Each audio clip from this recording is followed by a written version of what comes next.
Hello sir, బండి finance వాళ్ళ మాట్లాడేదా? అవునయ్యా, ఎవరు? సార్ ఏం చెప్పకుండా బండి ఇంకోపోయినారు. ఏమి నీ పేరేం పేరు, బండి నెంబర్ ఎంత?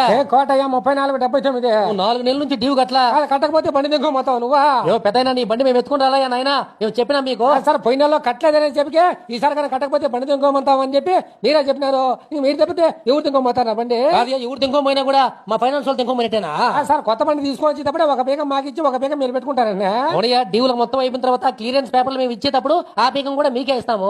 అది నేను డ్యూ కట్టలేదని చెప్పేసి ఆ బీగం తీసుకొచ్చి నా బండి ఇంకోపోయినారు. పెద్ద మేము తీసుకుని రాలయ్యా నాయనా, మేము ఊరికే బెదిరించినాము కడతామని. సార్ గుడికాడ పెట్టి లోపలికి పోయి దండం పెట్టుకోవచ్చు, లోపలైతే ఇంకోపోయినారా? ఓ అమ్మ, మా అమ్మ సచ్చిగా మేము ఎత్తుకోమోలయ్యా నాయనా, అడిగి పోయి పోలీస్ స్టేషన్ కంప్లైంట్ అయిపోయా నాయనా. సరే సార్, నీ పేరు నీ అడ్రస్ చెప్పు, ఇప్పుడే పోయి స్టేషన్ లో కేసు పెట్టి పడుతుంది మీద. ఓ అమ్మ, మా దేవుడు సచ్చిగా మేము ఎత్తుకుని రాలయ్యా నాయనా, వాళ్ళు ఎవరన్నా దొంగలు తింకోమంటారు. సార్ బండి బీగాలు నా దగ్గర మీ దగ్గర ఉంటాయి, ఇంకా దొంగల దగ్గర ఎట్లా వస్తాయి? బండి ఫైనాన్స్ పెద్ద సారి మీద ఒట్టుయా నాయనా, మేము ఎత్తుకొని రాలయ్యా. ఈ నెలలో టీవీ కట్టలేదని నేను బండి దొంగపోతాన్ని మీరు ఫోన్ లో చెప్పినారు.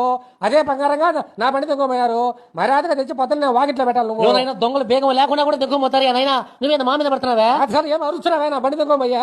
మా అమ్మ, మా నాయన చచ్చిగా, మా తాత, మా అవ్వ చచ్చిగా మేము ఎత్తుకోబోలయ్యా. సార్ ఎవరికి చెప్తావు కథలో? బేగం ఉండేది నీ దగ్గర, నా దగ్గర. అయితే ఇప్పుడు ఏమంటావు? రాదుగా నా బండి నాకు తెచ్చి, లేకపోతే పోలీస్ స్టేషన్ లో కంప్లైంట్ చేస్తా. పొద్దున్నే ప్రూఫ్ చెప్తారా?